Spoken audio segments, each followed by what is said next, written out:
much. It's our pleasure to welcome Guruswami, who will tell us about polymorphisms and CSPs. Thanks, Mark. Thanks to all for coming. It's very nice to be back here for lunch. So I'll be talking about a line of work connecting something called polymorphisms to the existence of algorithms or hardness results, or CSP and related problems. And I'll define all these terms as we go along. And this is based on a body of work we did with Joshua Brackensee, who was an undergrad at KMU and now is at Stanford. Okay, so let's start with the following kind of question: can we explain computational complexity? So why are some problems easy and why are some of them hard? In particular, can we pinpoint the mathematical structure whose existence then implies algorithms? And suppose you lack that structure, it become hard. So you want to have this very clear link between mathematical structure and algorithm. Okay, that would be really nice. But of course, this seems like a hopelessly lofty goal because there's just so many different classes of problems, many clever ways to solve them using many different approaches. So, could you just check if your mic is on? Maybe. I can turn it on. It's on. It is on. Okay, thanks. But I don't feel it. I guess it's only for the recording. Yeah. Okay, so because it's not here across. So of course you can't hope to address this in utmost generality, but there's been a lot of success for a class of problems called constraint satisfaction problems and some of its variants. Okay, and that's the story I'd like to tell you about. So in particular, when you want to understand what structure governs complexity, you want to look at the symmetries in the. So you want to focus not on the problem, but rather on the solutions to the problem. So in particular, you want to see what symmetries exist in the solution space. And a polymorphism, which was in the title, is informally just an operation under which the space of solutions is closed. So it's an operation that takes multiple solutions and combines it to produce a new solution. Can be probably best understood with some familiar examples. So let's see that. So we'll start with very familiar example of linear equations over some ring. Let's say Ax equals b, and of course this is something we know can be solved efficiently. But what is the closure property underlying this problem is that if you look at the solutions to any linear system, they have this property that any affine combination of the solutions is also a solution. So in particular, if you take three solutions, x1, x2, x3, x1 minus x2 plus x3 will also be a solution. And here I mean that these x1, x2, x3 are vectors, and so you're just doing this operation combining component-wise. Okay? And we therefore say that this operation, which takes three ring elements and outputs a minus b plus c, because this is the operation which is applied component-wise here, that we say is a polymorphism for this problem. And this problem is also easily solved. Okay? So this is what I mean by a closure property, or like a polymorphism underlying that closure property. Okay? And please stop me if something is. Now, instead of linear equations, let's look at linear inequations, so linear programming over rationals. So if you have Ax less than or equal to b, we know that this is a convex space, so any convex combination of two solutions is a solution. In particular, you have the following closure property, that theta x1 plus 1 minus theta x2 is in the space for any theta. And in particular, f of theta, which takes two rationals and then combines it as theta a plus 1 minus theta, linear combination, is a polymorphism. And this is also a problem which is known to be solvable, of course by fairly non-trivial methods. So those were continuous problems, but now let's move to the discrete world, which will be our focus in the talk. So let's take the familiar 2-sat problem. Given a 2CNF formula, is it satisfiable? And for example, in this particular case, for these 5-variable formula, there are 3 satisfying assignments which I've listed here.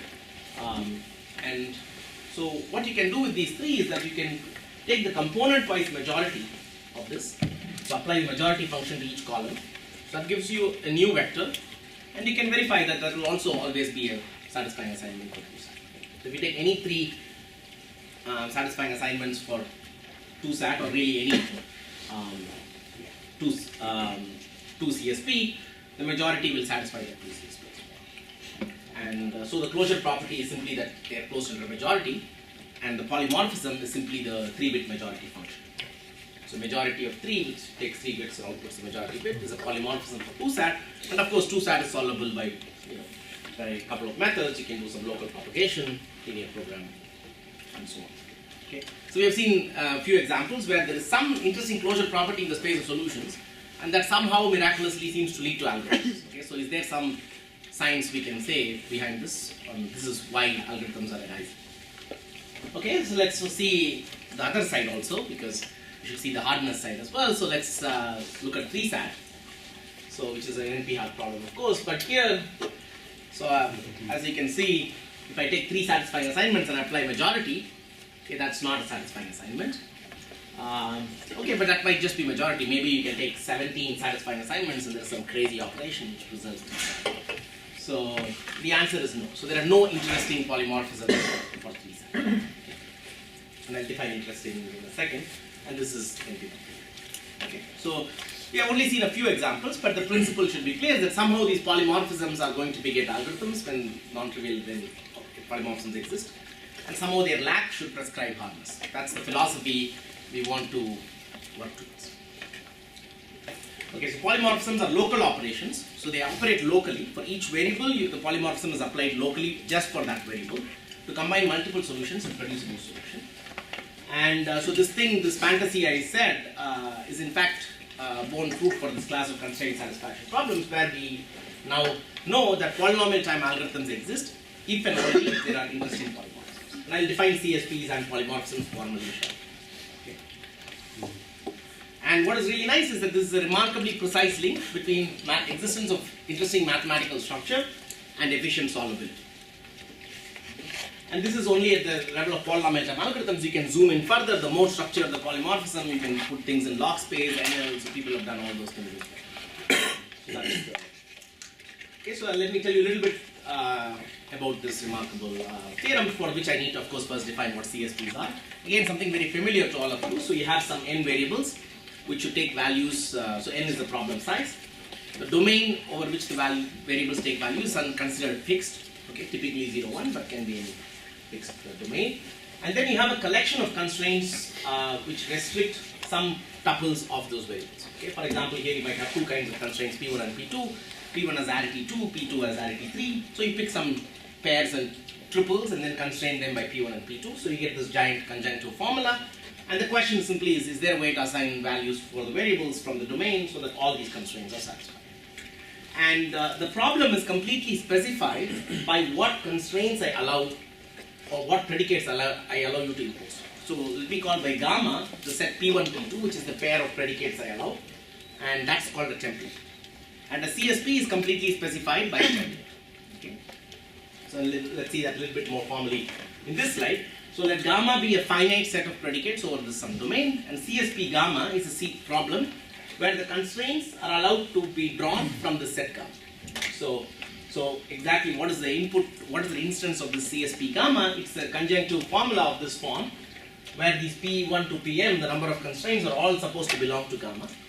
And then you have n variables, and each Pi constrains some tuple of variables of the correct arity, okay, of the correct size, equal to its arity. And the decision problem is it satisfied?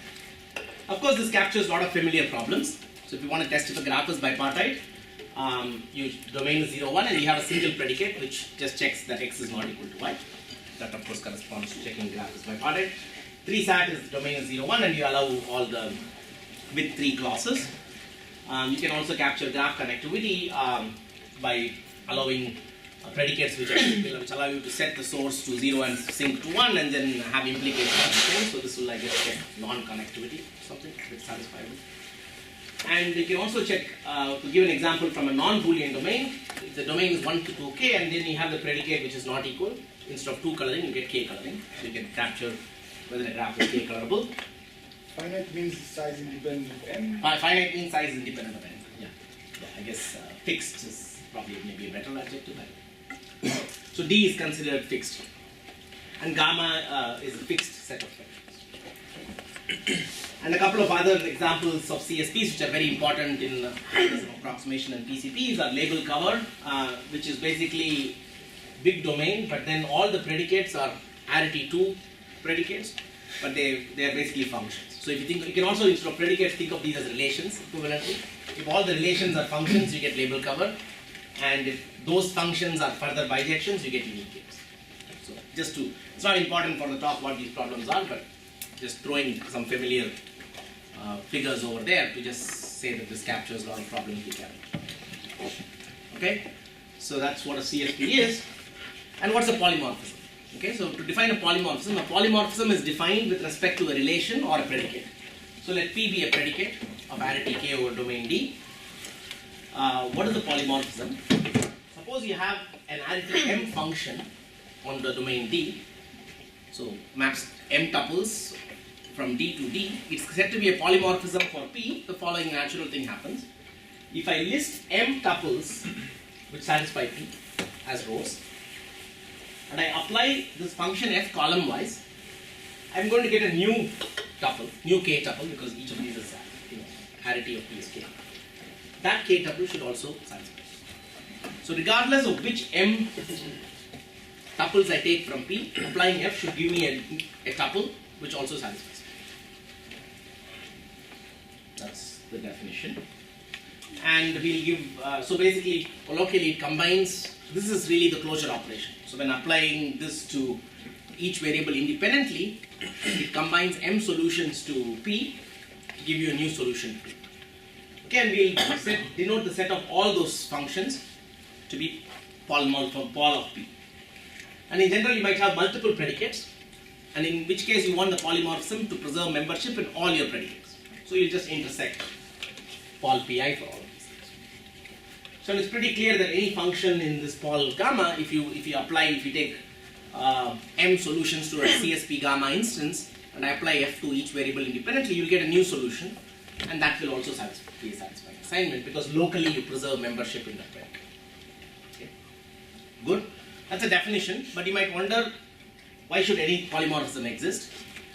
Okay, so at least the set is not empty because there are some trivial functions which are polymorphisms, namely these projection or dictator functions.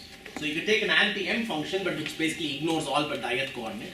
So all that is doing is simply copying the ith row here at the bottom, and of course that's going to satisfy P, because that's the case.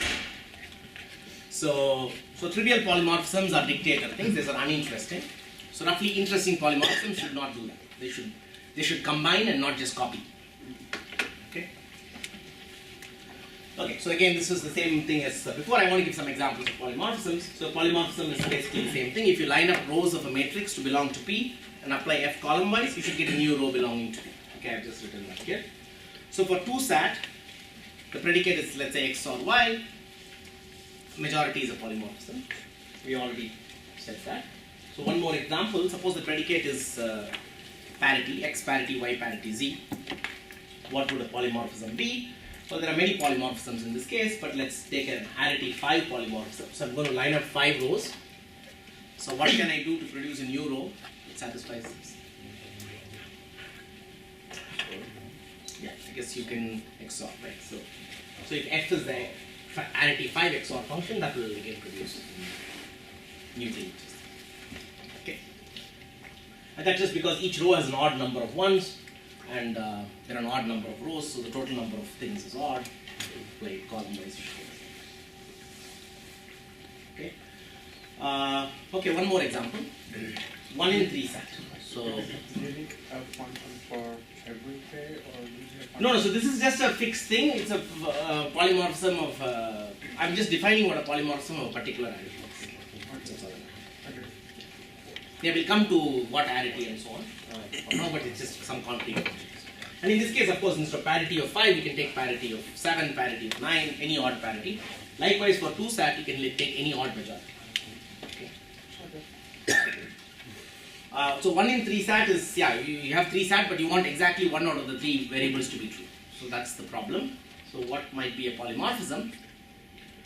Unfortunately, in this case, you can prove that the only polymorphisms are dictators. There is nothing you can do at all. Okay? So I mean, that requires some proof, but it's some combinatorial proof, and you can show it. Yes? Yeah, well, what if your constraints are all monotone? So you could do something like take the max of 2 rows, or take the max of any subset of rows, or something bad like that. That's right. That's not bad, but it just means that, yeah, so for example, if your constraint is if all your predicates are monotone, yeah, there is a very trivial polymorphism, which is identity 1. Also, Okay. But then it's, plug in 1. yeah, and it's also satisfiable because you just plug in 1. But it's a great question because I think that's probably what is on my next slide on. I mean, you can make like pretty complex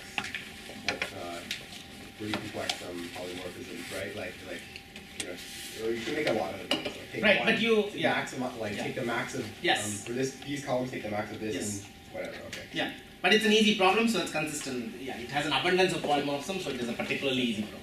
Yeah. Okay. So, This theorem that there's only dictator polymorphism is unconditional, it doesn't depend on P, is not. no, yeah, this is a combinatorial statement, so it's just, you know, there's no complexity so far. This is just like playing around with relations and functions and some definitions, right? The link to complexity is coming. Yeah. Okay, so the link to complexity comes in this slide. So again, what is the complexity goal? So given some template gamma, you want to understand what is the complexity of this associated CSP. So like we know 2 sat is NP, 3 sat is NP hard, 1 in 3 sat is NP hard, and so on. So the Federer-Body dichotomy conjecture was very influential because it said that no matter what gamma you take over any domain, this CSP will always be either NP or NP complete. It will not have any other behavior, hence the name dichotomy. Okay? So this was open for a very long time, and in fact, parts of it were already known. So in 1978, you know, more than 40 years back, the Boolean case of this conjecture was resolved. So if gamma is, you know, the domain is 0, 1, then a Boolean CSP is always either NP complete or easy, and the only 6 cases which are easy are listed. The first 2 are trivial when, you know, like what you said, like you can set everything to 0 or 1, and then you have 2 sat, and then you have Horn sat or its dual, and the last thing is linear equations. So these are the only 6 cases, or you can reduce the problem to these 6 cases. If you cannot do it, then it's NP. Okay, so so that was already known. And now there was a refinement of the Federer-Body conjecture in 2005, which was actually not only said there is a dichotomy, but it actually gave the criteria governing the dichotomy. It said that, okay, a CSP is in, you know, always in P or NP complete, and further it is in P if and only if gamma admits a non-trivial polymorphism. Okay, I have to qualify what non-trivial is, but that's what the conjecture was. So it basically gave an algebraic link from what algebraic structure you need in the relations and so on for the CSP to be polynomial. And again, of course, you want to piggyback on the old Boolean thing and see if it, you know, how it looks in there, and then of course it looks fine, because in the first 2 cases you have these trivial polymorphisms, set everything to 0 or 1. Or not, I mean, I shouldn't say trivial, because trivial is dictator. This is like, you know, maybe silly or something. So you have 2 sat, majority 3, Horn sat. Okay, you might wonder what's the polymorphism for Horn sat. It's simply AND. So if you take 2 satisfying assignments and take their AND, it's Horn sat. So satisfying assignments to Horn sat are intersection closed family. Dual Horn sat is of course OR. The equations we saw, parity, you can take any odd parity. Okay, or parity 3. Okay, so in these cases, so if you have one of these 6 polymorphisms, you are polynomial time. If you lack one of these 6 polymorphisms, you are NP. Okay, so that's a sort of a polymorphic way of stating this old Schaeffer's theorem. And now this was open, of course, for a long time, and then finally in 2017, in a couple of independent remarkable breakthroughs, the conjecture Bulatov and Zook settled the conjecture in full generality, and in fact the sharper algebra. Okay? So now we know that polymorphisms hold the key for CSP algorithms. Okay. So a little bit more context on that. So why should polymorphisms come in and so on? There is something called the Galois Connection, which basically says that the complexity of a CSP is captured by the polymorphism. So in principle, polymorphisms are the right tool to study this. And formally what it says is that if you have a template gamma 2, which has more polymorphisms than template gamma 1, then CSP gamma 2 is formally easier or no harder than CSP gamma 1. So richer the polymorphisms, easier the problem. The more polymorphisms you have, you always will reduce to somebody else who has less polymorphisms. And because of this, any template which only has trivial polymorphisms like dictators, that will be NP hard. Because then say 1 in 3 sat would reduce to it. It just follows. And it also of course says that if 2 gamma 1 and gamma 2 have the same polymorphisms, then they're going to have the same behavior with respect to complexity. Okay, even up to some, and the reduction is even log space, so you can even go down up to log space and use this polymorphic lens to classify things. Okay, it's correct. And algebraic dichotomy criterion was exactly that. Again, I'm going to tell you what non-trivial is just for completeness. Non-trivial is simply should not be a dictator or its complement. You know, you can also take the ith thing and flip it. That, so if you have a polymorphism which is neither of these, in the Boolean case, then you will be tractable. And for larger domain, basically it's like a little bit more intricate what non-trivial means. But one formulation is this, that it should have a polymorphism with this kind of symmetry called weak near unanimity, which means that if you plug in A, all but one location to be B and one location to be A, it shouldn't matter where the A is. And that should be for all A and B. And it's not important what this is. The only thing you might want to note here is that this rules out F being any dictator, because you're changing the location of A and you're saying that it shouldn't matter for the value of the function. So this symmetry precludes the trivial dictator. So basically the idea is that if you have some interesting polymorphism which has some symmetry, then you become easy. So this algebraic dichotomy thing, that assumes that P is not equal to NP, right? Because you have to. Well, I mean, if P equals NP, then you could have a non-trivial. Yeah. So this way of stating it assumes P is not equal to NP. The previous way that it's either a P or NP complete is, of course, unconditional. It might be both P and NP complete or something. But let's assume P not equal to NP. Okay. So one thing. So we're going to take this study and try to go beyond CSPs. That's what we're going to do. But one comment about polymorphisms is that they are not some unstructured set. They have a lot of structure. So for any template gamma, polymorphisms form what is called a clone in algebra parlance. So that means that they contain all dictators. And another thing you can do with polymorphisms is you can compose them in an arbitrary way, because the output of a polymorphism again belongs to the same predicate. And so you can start that as a new input, and so you can build with a majority, you can build a recursive majority, and so on and so forth. And this corollary of this is that it also is closed under something called minors, which is that if you take a big polymorphism, you can make some of these variables equal and project it down to a smaller arity. That will also be one. So a consequence of this is that if you have majority of 3, then you will automatically have all odd majorities. Okay. So this has some resemblance to actually, in fact, not resemblance. Probably one way to do it is really this using Valiant's construction of these monotone formulas for majority. The same idea can be used. You can use majority 3 gates to build majority M for any M. So that's allowed in this. All you're doing is composition. This might be too venturesome, but you could think of a polymorphism as indecomposable if it can't be written non-trivially in any of those ways. So in all these cases, are there only a finite number of sort of primes? So I don't know that for general domains. Really? Somebody with better algebra background might know that off the top of their head. For the Boolean case, it's true, because I told you those things. There is even a complete classification of the clone of all Boolean clones. So what this means is that you can have a single non-trivial symmetry, and you can amplify that to a whole lot of polymorphisms. And so somehow that's why you get an algorithm based on just one function, because one function is a proxy for many other functions. On the other hand, if you don't have anything interesting to even bootstrap from, then you have nothing, and then you have. Okay? So that's the story. Any questions so far?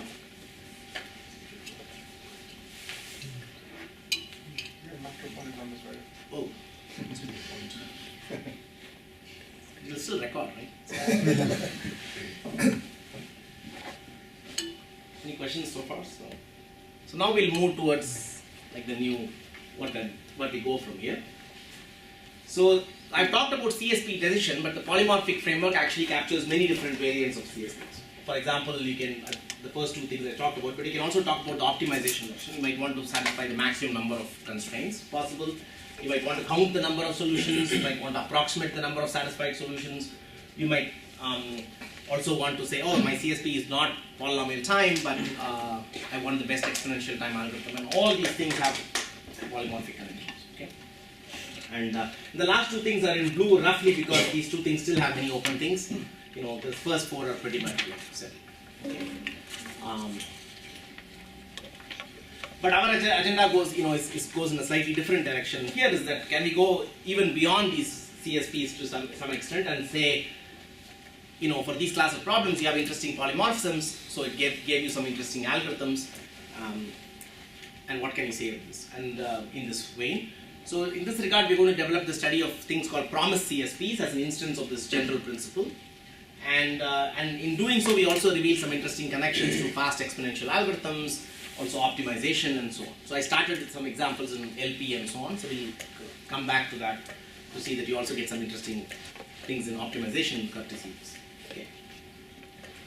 Okay, so promised CSPs. Okay, that's like the main thing we have been studying. So CSPs are typically hard. Most of the templates don't have polymorphisms, so they become hard. So you would still like to cope with that interactability in some way. So one way to cope with that is with approximation. Another way is this thing called promised CSP, which is another form of approximation, where you say that instead of satisfying the constraint in its original form, you try to satisfy a relaxed version of the constraint. So for example, the most prototypical example is that you might give a graph which is C colorable, and I might ask you to color it with the T colors where T is bigger than C. Okay, can you do that? Another example is a variant of satisfiability with nice satisfying assignments, which I'm going to mention next. Okay, so this is called promise KSAT, promise version of KSAT called T out of KSAT. So here I give you KSAT, but I promise you that there is an assignment which satisfies at least T out of K in every class. Okay, but T is some parameter. But then I still only ask you to find a normal satisfying assignment. Okay, so I'm making your life easier. Okay, I promise you more, but I ask you for a weaker requirement. And just for make sure we're on the same page, 1 out of 3 SAT is just good old 3 SAT. Okay. But in 2 out of 3 SAT, I'll be promising that in every clause 2 out of 3 can be satisfied. Then can you satisfy at least 1? So that's like a different question. Now for the complexity of this problem, by some simple gadget reductions, you can just reduce 3 SAT to the case when T is K over 3. Okay, so if I tell you a third of the literals are satisfiable in every clause, that doesn't help you. On the other hand, by generalizing the 2-SAT algorithm, note that 2-SAT is just 1 out of 2 SAT, so T is K by 2. But when T is at least K by 2, you can basically generalize known 2-SAT algorithms to also solve this problem. Yeah. The second case, we only know randomized algorithm, right? Second case, you mean, for this case, no, we have a deterministic algorithm also. Yeah. Is Shelley's random walk? Is a randomized algorithm? So this random walk is, there is a random walk based algorithm which like generalizes like what it includes walk-SAT algorithm, Yes. right? But then you can also give a deterministic algorithm based on linear programming. Okay. So you can do. So, but of course, what about 2 out of 5 SAT? So that's not captured by either of these. And in general, where does the hardness set in? So a few years back, we've understood this problem completely by showing that okay, T greater or equal to K over 2 is the limit where algorithms kick in. T less than K over 2 is NP. So 2 out of 5 SAT is NP. Okay, and this is the work which somehow started where we formally put forth promise CSP and so on, and then we have been studying this. Okay, so I'll tell you a little bit about this problem and polymorphisms and so on. Okay, first, what is promise CSP formally? So a CSP was given by a set of predicates. Now you're going to be given a set of pairs of predicates, PIs and QIs, and each PI is stricter than QI. So if PI is true, then QI is going to be true, and so that's going to be a template. And now you're going to have 2 formulas. The first one is just a regular CSP formula where you have the PIs. And in the second formula, you're simply going to replace PI by QI, you get a relaxed formula. And the promise problem is simply given the satisfiable, so say search version for example, is given that phi strict is satisfiable, find me a satisfying assignment for phi relaxed. Okay? So that's the promise problem. And of course when the PIs and QIs are all equal, I'm going to get back to regular CSP. So, but we can denote this by PCSP, P comma Q, where P is the set of PIs, Q is the set of QIs. Okay, and I'll give some examples. I know I started with one example, this T out of KSAT and so on. So I'll say why that fits in this in the next slide. And again, this generalizes CSPs because if you just make PI equals QI, you just get good old CSPs. Okay. So you can think of this as also a gap problem. So I can give you a formula, and with this, and you can say that is it satisfiable? In the yes case, it will be satisfiable when these things are PIs. In the no case, it won't even be satisfiable when those things are QIs. And you have to tell which of the 2 cases it is. That's the associated division. Okay, that's promise CSP. So some examples. So let's take our T out of KSAT. So the second thing is just there to allow negations of variables, so you can ignore that. The first, so otherwise you really have only one pair of predicates. P1 and Q1. P1 is true if X has Hamming weight at least T. Q1 is true if X has Hamming weight at least 1. And clearly P1 is stricter than Q. P1 implies Q1. Okay, fine. That's T out of place. Let's do one more interesting example. This is 1 in 3 sat versus not all equal 3 sat. So this has only one pair of predicate again, P comma Q. P add both of arity 3. Note that Pi and Qi must of course have the same arity, otherwise that thing doesn't make sense, because it's replacing Pi by Q. So P has arity 3 and it will be 1 exactly when X is 1, exactly 1, 1. So equivalently X1 plus X2 plus X3 is 1. And Q will be 1 when X has either 1 or 2 1s. That's why it's not all equal. If all values of X are equal, then Q is false, otherwise it's true. And note that again P implies Q. So if there is only exactly 1, 1, then of course not all of them are, or not all of them are 0. Okay, so that's another PCA. And okay, coloring is another example. Suppose I give you a 3-colorable graph. P is this predicate over domain size 3, and I can capture 10 coloring also by a predicate, which is defined over bigger, so I guess I can, both of them are defined over bigger domain 10, but then P will disallow A and B to be anything other than 1, 2, 3. So that's again P. Okay, so PCSPs are there, and what are polymorphisms? This is going to be easy given our work. So now we have a pair of predicates P and Q. I have to define polymorphisms for that pair. So again, F is a polymorphism for the pair P comma Q if whenever I line up M tuples in P, I apply F column wise, I should get a new tuple, only change from the previous slide. This is now Q. So I should get a new tuple which is in Q. So this is called a polymorphism for P comma Q. Put another way, it takes M solutions to P, combines them to give a solution to a weaker predicate Q. Okay, so it's slightly weaker object in the promise. Okay, and the set of all those things is poly P comma Q, and if you have many Pi Qi pairs, you take the intersection, same stuff. And once again, of course, dictators are, this is even weaker than a regular polymorphism, so of course dictators are going to be always beyond it. Okay, so is that, maybe I'll go back to the definition. Once again, if you line up rows which are in P, apply F column wise, you get a new row which is in Q. Okay, that's what. So why should you care about this? So it turns out you can go through the CSP machinery and just extend it and say that if you have a PCSP which has more polymorphisms, then it will reduce to a one with fewer polymorphisms. So once again, richer the polymorphisms, the easier you are. Okay, and in particular, if two things have the same set of polymorphisms, they are interreducible to each other. So in principle, it's the correct tool to study these things. Okay, so you don't. Of course, it might be very hard to tame these creatures, but they have the information you need to conclude what you need in principle. But one major difference in going beyond the CSP world here is that you might recall I mentioned that in the polymorphism world, polymorphisms are closed under composition. That is simply not the case. Why is that? Because when you output something, you're no longer in P. You output something in Q, so you cannot apply F to that again and get any guarantee. Okay, so this is a fundamental difference. So polymorphisms in this promised world do not compose. And therefore the study is naturally much more complex. You have to deal with actually families of polymorphisms because you cannot just take one majority of 3 and then compose it to get all majorities and so on. So you really have to work with an infinite family of polymorphisms. Just one thing is not enough. So let's see a little bit more details.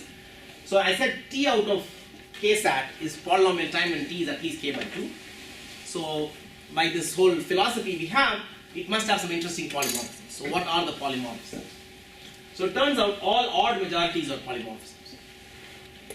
So if I take a majority of an odd number of assignments which has T out of T ones in each row, and then I apply majority, I will get one which is a normal satisfaction. And I guess it's best seen by an example. Suppose I have 2 out of 4 sat, each row has at least 2 ones. Then I apply a majority, I will get something which has at least 1 1. Okay, and the proof is just here. It's just Pigeonhole principle. Right? Because you have M rows, so there are at least empty ones in this matrix. Right? On the other hand, there are 2 T columns. So at least one of the columns must have, M over 2 ones. and M is odd, so you can take a seal, and so that column will have majority of 1s and 2.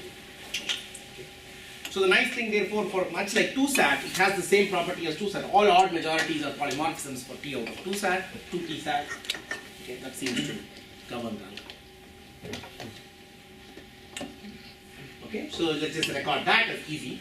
Now I mentioned the hardness result that T out of 2T plus 1SAT, when T just becomes less than K by 2, that problem is NP hard. And the way we show that, I mean the core reason it becomes NP hard is that the only polymorphisms are uninteresting in the sense that they are not quite dictators, they are not that uninteresting, but they are juntas. So for example, for 2 out of 5 SAT, the only polymorphisms would be 3 juntas. They will depend only on 3 variables, even though the arity may be big. Okay, so they are basically not interesting polymorphisms of arbitrarily large arity. They kind of stop, some of them exist for small numbers, but they stop existing. Okay? For example, majority 3 is a polymorphism, but majority 5 is not. But this makes the situation a little bit more tricky because you can have sporadic polymorphisms and still the problem can be done. But this problem is there. And so I also want to mention you can study approximate graph coloring in this framework. For example, just good old 3 coloring a graph. The polymorphism associated with that is simply a function with this property on the hypercube such that if 2 things are completely different in every coordinate, they get distinct values. And you can prove that the only such colorings of this graph are just the dictator things, and that's really why 3 coloring is hard. So this is classical stuff. But suppose you want to understand 4 coloring a 3 colorable graph, then the only change you need to make to this framework is that you need to allow F to have one more range of Z4, okay, rather than 3 variable things. So that gives it a little bit more flexibility. But we prove that it doesn't give it too much flexibility. If you are a polymorphism for 4 versus 3 coloring, then essentially you are a dictator. Okay? So you can be crazy on one color, but if you throw out that color on the remaining 3 colors, you look like a dictator. And this gives yet another proof that 4 coloring 3 colorable graphs is NP hard. But sadly, it didn't improve the state of affairs. But thankfully, last summer that improvement came. So these guys, Bulin, Kroc, and Opswald, in a paper which will be at stock, this summer finally show this, ridiculous sounding result that 5 coloring 3 colorable graphs is NP hard, but it took a long time coming.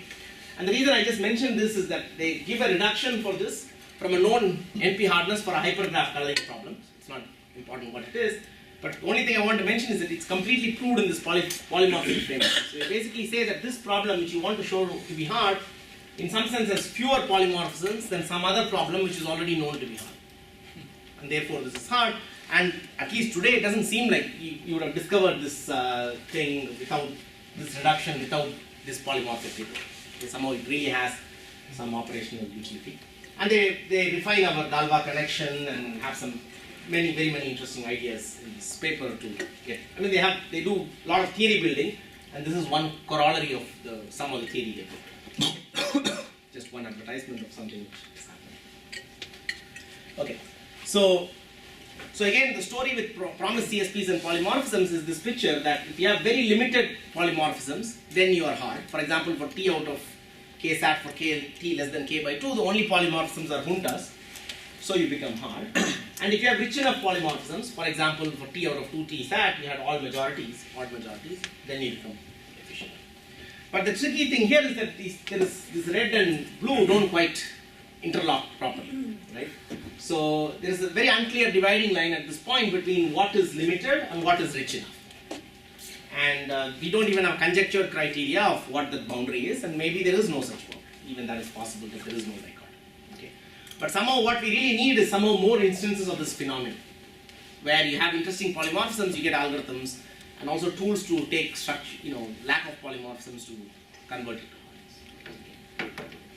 So I'll tell you a few more things in this regard.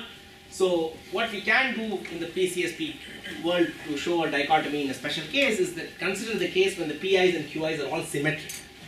Okay, so each PI and QI, the membership only depends on the number of ones in the input, not where the ones are. And note that the examples I've showed you, like T out of K SAT, 1 in 3 SAT, not all equal 3 SAT, all have this property. But of course there are many interesting predicates which do not have this property. but let's restrict on this case. And in this case, Josh and I can prove that every such symmetric Boolean CSP is either polynomial time tractable or NP. Okay, so, and one technicality is that we need to allow negations, although I think that might have been lifted recently. Okay, and here the dichotomy criteria we basically get is this. So if you take a Boolean, I should also have said that this only applies to the Boolean case. Right, so the Boolean symmetric PCSP is tractable in one of these three cases. If its polymorphisms is rich enough in the following sense: it has all odd parities, all odd majorities, or all odd these AT functions, which I'll define in a second. And if it doesn't have one of these three, or there's some technicality or their negations, then it becomes NP. Okay, so this is the structure. And the AT function is basically a function where you see the number of ones in odd positions versus even positions, and if that is more, you output one. So it just kind of, it's like a signed majority. Okay. So those are the three cases which are easy. And the algorithms are, for parity you use Gaussian elimination, for majority you can use linear programming, because majority really is the case for 2SAT or T out of 2TSAT and so on. And this AT case you can also use linear programming, but it's cleaner to think of linear equations, for example, over integers. So in some sense, the algorithms are really just known algorithms, and but the reason they work for those CSPs is because of these polymorphisms. Okay, they come up in algorithms. Okay, and the hardness part is the harder part of this work, and that's the only part which requires the symmetry of the predicate. So here we don't use symmetry of the predicate. Basically, if you miss these rich families, then the only polymorphisms are essentially junta-like. It's not quite a junta, it's a little richer, but still boring enough that we can plug it into a hardness from label cover and show NP. But again, it's the thing. If you have rich enough polymorphisms, you get algorithms. If you're kind of boring, you become. And okay, so let's see what. Too Are much there examples in this promise version where units of definite programming? No. So it only comes up in hard. It only comes up in approximation. Yeah. Then you approximate the number of things. and not each thing. Yeah. Okay, so one example is that just to show you some link between polymorphisms and algorithms. One baby example. Let's start with 2SAT. So of course you can write a standard LP for 2SAT. That for each class you introduce. For each xi you introduce yi, and if you have a class xi or xj bar, you say yi plus 1 minus yi is at least 1, you write these things. Right? Of course this LP is completely useless because I can set all the yi's to be half and all the constraints will be satisfied. So this is clearly, this LP is pointless.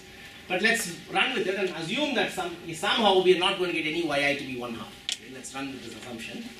In that case, there's a very natural rounding algorithm, right? So if you're more than 1/2, you round to 1. If you're less than 1/2, you round to 0.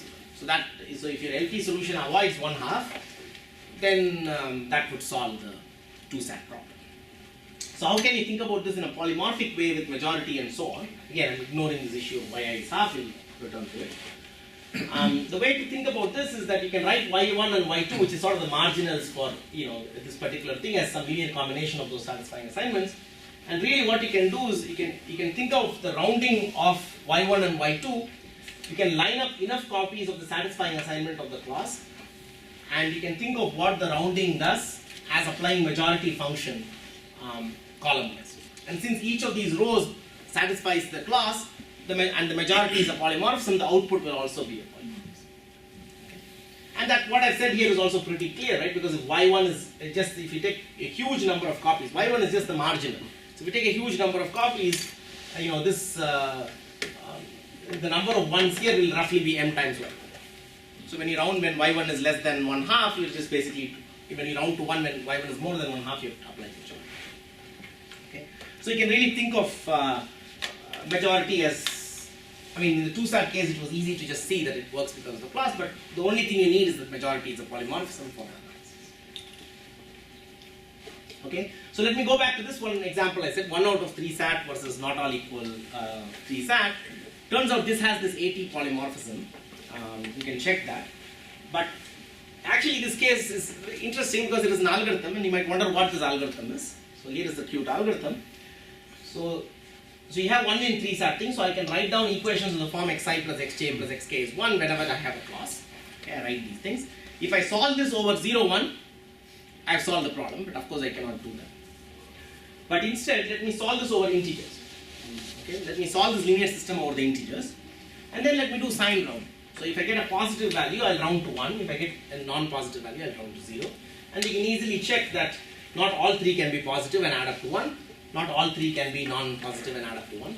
So your rounding will satisfy not all equal 3. Okay. So even though 1 out of 3 sat is hard and not all equal 3 sat is hard, both of them individually are hard, the associated promise problem is easy. Okay. And somehow it's easy because you can sandwich some easy problem between them. But note that that problem is over integers. So even though you're doing a Boolean, you're solving a Boolean problem, this intermediate problem you're solving is over a big domain, and there are some results even showing that's necessary. So even the Boolean case is already here very interesting because you will have to import algorithms from much bigger domains, even infinite domains, to solve it. Okay. And again, this generalizes to when we have AT. So I've shown you just sketched 2 algorithms, LPs and linear equations, and you can combine both of those, and you can essentially prove a theorem that whenever you have a promised CSP with an infinite family of symmetric polymorphisms, the only thing you need really is that the polymorphism is completely symmetric, then you will get an algorithm. Okay, but that's still very restricted, but at least it shows that when you have good enough structure in the polymorphisms, you get algorithms. Okay, so there's just a few more remarks. So again, I swept under the rug the issue of yi is 1/2. Of course, the LP is useless as written. So you would like to avoid that. So you might wonder how to avoid that, and you might also want a more principled way to avoid that because there are more complex problems for which your rounding will be more complicated based on more complicated thresholds. So you might want to avoid the LP value belonging, being 1/3 and 2/3, for example, and so on. So the way to avoid that is why don't we solve the LP over a different ring, which avoids all these pesky points like 1/2 and 1/3, which we want to avoid.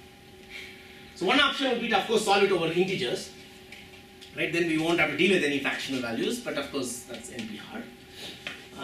Another approach is to solve it over a ring which has no rationals other than integers, like 0, 2. It turns out this actually works. So you can solve LPs over this ring, and once you do that, you might also wonder what's the polymorphic reason for this. The thing is that you can take a convex combination with coefficients belonging to this ring. Okay, that's nothing special about 0, 2. You can take Z, any irrational joint to Z has this property. Okay, and then this is a polymorphism, so it should be prescriptive of an algorithm, and indeed you can modify existing algorithms to solve this. And once you solve LP over this ring, you're not going to get 1/2 or 1/3 or any rational. So you can freely do your majority rounding. So by solve you mean solve exactly or? Yeah, solve exactly. I mean because you can get some implicit. You will solve it as A plus B with 2. Because solving, we don't have strong polynomial algorithms, so how does that for LPs? So where does it fit in here? No, I mean it should be a regular polynomial time in the bit complexity. Yeah, this is not. You don't need strongly polynomial. I see. So you're just looking for something. So you're just finding a solution instead of a rational solution. You want to find a solution in this way. That's all. And you can of course represent these things exactly by us keeping the coefficients. Okay. So that's again one more instance where we suspected this, this algorithm because the viability of this algorithm because of the polymorphs.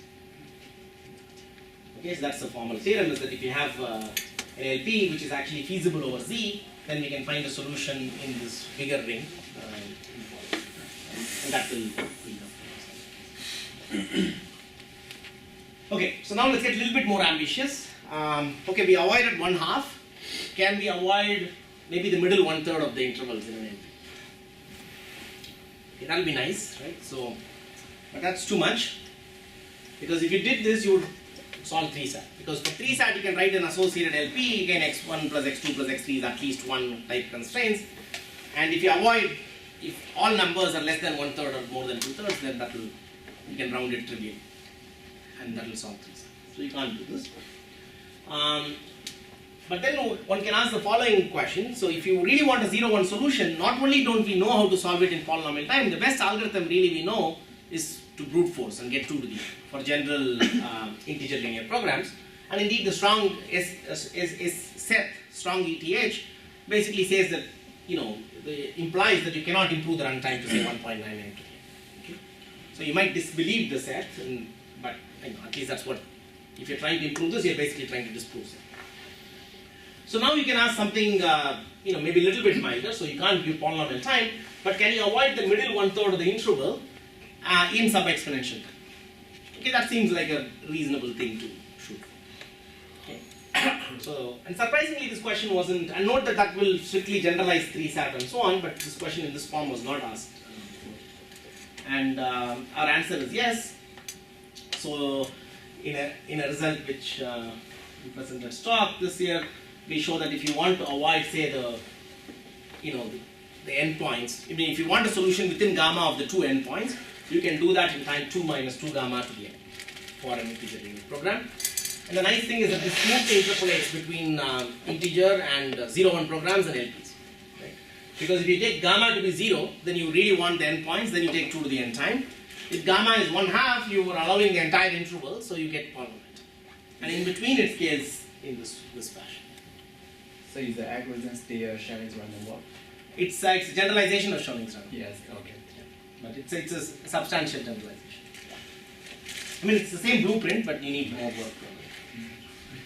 So why did we come up with this second question of trying to find something near the endpoints? And this is one cool thing about polymorphisms is that they not only can give you P versus NP hard type things, but they can actually give you more fine-grained information. In particular, there is a concept called partial polymorphisms, which governs, for NP hard CSPs, it governs the best base for which you have a C to the N algorithm. And again, there is a Galois connection, which basically says that if you have more partial polymorphisms, then a C to the N algorithm for one will imply one for the other. So it somehow is fine-grained enough to preserve the exponent in these algorithms. And in this lens, actually 1 in 3-sat is the easiest Boolean CSP in the sense that it will have the smallest such C, though nobody knows what the C is. And for example, for K-sat, the partial polymorphism is simply a very nice threshold function. If the fraction of ones is less than 1 over K, let's say 3-sat, if the fraction of ones is less than 1/3, it will output 0. If it's more than 2/3, it outputs 1. In between, it's undefined. So partial polymorphism I didn't define formally, but as a function, it's just a partial function. And there's a natural property to call it a polymorphism. But this is just to throw this out there. And then the reason we studied our sub-exponential time algorithm is that basically whenever you have, suppose you have some threshold partial polymorphisms for Boolean CSPs which are defined, which are partial in the sense that they only miss out being defined on alpha fraction of the input length, then we get a 2 minus alpha to the n. Okay, if they are fully defined, we get a polynomial time algorithm. If they miss out on some, we get some proportional input. And for 3-sat or K-sat, the natural polymorphism is a partial polymorphism which is not defined on the middle 2 over K. Okay, so I think I have something. I said something backward. If it's defined on an alpha fraction, then you get 2 minus alpha. So for K-sat, the partial polymorphism is only defined on 2 over K of the input Hamming weight, so you get 2 minus 2 over K to the n.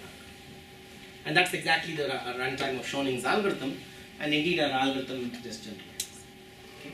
So anyway, I just threw this out there because we came to this also from a polymorphic connection, trying to give faster exponential algorithms for certain CSPs. And then that led us to this natural question for bridging between 0, 1 and LPs, programs and LPs.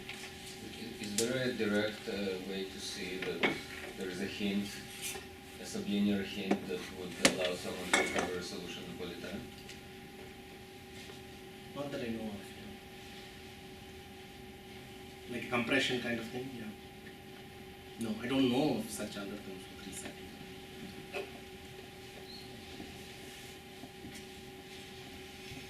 So I won't tell you, so I'll just flash the algorithm, I won't go into the details, but it follows blueprint of Schelling's famous random walk algorithm for K-sat, but at the core step it has to make some significant change in terms of, Schelling will basically just take a falsified clause and flip a random literal in it in each step, So we have to have a much more nuanced way of how we do our flips.